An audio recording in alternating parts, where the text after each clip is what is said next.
Hi everyone, welcome back to the Bong academy YouTube channel. আমি তোমাদের সৌমেন দা। তো বন্ধুরা, আগামী 15 জুলাই তোমাদের ডাব্লিউবিপি ওবিসি কেসের যে ফাইনাল হিয়ারিং, আপাতত তো ফাইনাল হিয়ারিংয়ে দেখাচ্ছে, সেটা রয়েছে সুপ্রিম কোর্টে। মেন যে ওবিসি কেস সেটার হিয়ারিং আগামী 15 জুলাই রয়েছে সুপ্রিম কোর্টে। কত নম্বরের লিস্টেড রয়েছে সমস্ত কিছু তোমাদেরকে বলছি। সেখান থেকে কোনো কি সবুজ সংকেত পাওয়া যাবে? কারণ সবুজ সংকেতের অপেক্ষায় আমরা রয়েছি, যার জন্য সমস্ত কিছু আটকে রয়েছে। ডাব্লিউবিপি কনস্টেবলের এক্সাম, কেপি কনস্টেবলের এক্সাম, ডাব্লিউবিপি এসআইয়ের এক্সাম, কেপি এসআইয়ের এবং সার্জেন্টের প্রিলিমিনারি রেজাল্ট সমস্ত কিছু পেন্ডিং পড়ে রয়েছে, শুধুমাত্র একটা সবুজ সংকেতের আশায় যে এবার কিছু আপডেট আসবে।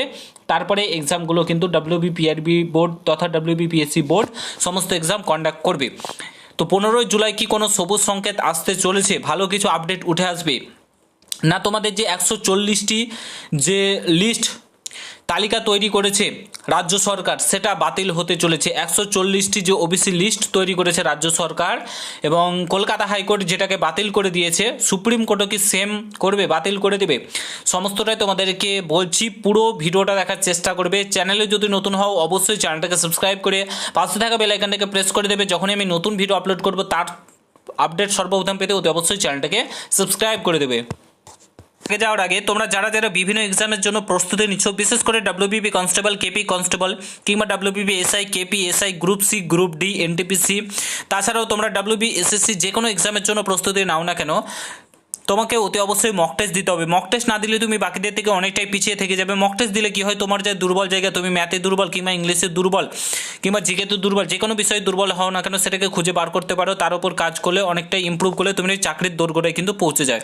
তো মক টেস্টের জন্য আমি তোমাদেরকে রেকমেন্ড করবো টেক্সট বুকের জন্য। আমি শুধু বলছি না, তুমি যে কোনো দাদা, স্যার, ইভেন যে কোনো স্টুডেন্টের কাছ থেকে শুনে থাকবে, বর্তমানে ভারতবর্ষের নাম্বার ওয়ান মক টেস্ট দেওয়ার জায়গা হচ্ছে টেক্সট বুক।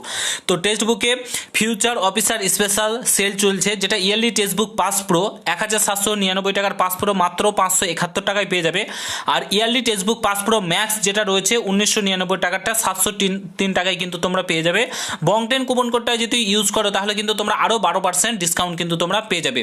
বাজারে যে কোনো এক্সামের জন্য বই কিনতে যাবে, ডাব্লিউবিপির জন্য বই কিনতে যাবে, মক টেস্টের জন্য 400 থেকে 500 টাকা খরচা হয়ে যাবে, এবং শুধুমাত্র ডাব্লিউবিপিরই মক টেস্ট দিতে পারবে। বাট এখানে এটা না, তোমরা একবার ইয়ারলি টেক্সট বুক পাসপোর্ট নিয়ে নিলে সারা বছর ধরে মক টেস্ট দিতে পারবে, যে কোনো ল্যাঙ্গুয়েজে মক টেস্ট দিতে পারবে, বাংলা, হিন্দি, ইংলিশ, যে কোনো এক্সামে তুমি WBP, KP, WBP SI, group C, group D যে কোনো এক্সামের মক টেস্ট কিন্তু তুমি আরামসে দিতে পারবে।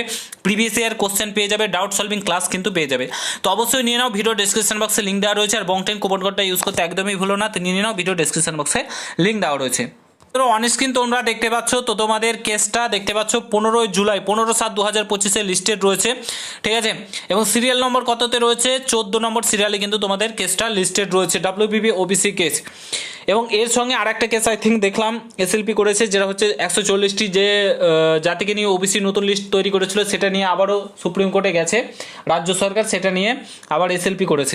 তো যাই হোক, সেটা এইটার সঙ্গে জুড়ে দেবে আই থিঙ্ক, যতদূর আমার মনে হয়। সেটা বড় ব্যাপার না, বড় ব্যাপারটা হচ্ছে এখান থেকে কি এবার সবুজ সংকেত আসবে না 140টি যে জাতিকে নিয়ে ওবিসি সার্টিফিকেট প্রদান করা হবে, মানে ওবিসি নতুন করে আওতায় আনা হয়েছিল তাদের বাতিল করবে? কারণ কলকাতা হাইকোর্ট অলরেডি বাতিল করে দিয়েছে।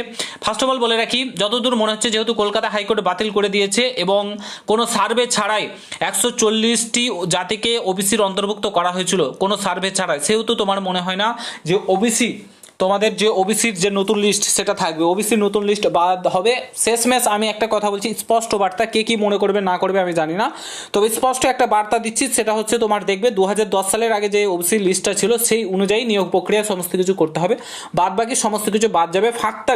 ফাঁকতালে তোমার 2 বছর ছেলে মেয়েদের জীবন থেকে নষ্ট হয়ে গেল, আর কিছুই না। এটাই আর কিছুই হবে না, 2010 সালে এটাই রাজ্য সরকার মানতে বাধ্য হবে এবং রাজ্য সরকারকে করতেও হবে।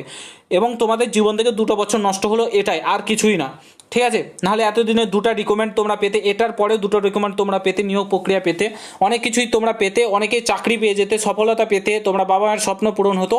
কিন্তু এখানে কিছু করার নেই, আমাদের সরকার একদম সুবর্ণ, মানে সোনায় বাঁধা সরকার, যেটা তোমাদের নষ্ট করে দিল জীবনটা 2 বছর। এমনিতে করোনাতে 3টে বছর গেছে, আর এদিকে 5টে বছর একটা স্টুডেন্টের জীবন থেকে যাওয়া মানে পুরো লাইফটাই শেষ। তো আশা করি বুঝতে পারছো। তো তোমাদের 15/7/2025 তোমাদের রয়েছে ছিল। এটা তোমাদের মেন কেস যেটা রয়েছে সেটা হচ্ছে এটা ঠিক আছে। তোমাদের মেন কেস হচ্ছে এটা টেন্টেটিভলি শিডিউল 1 এখানে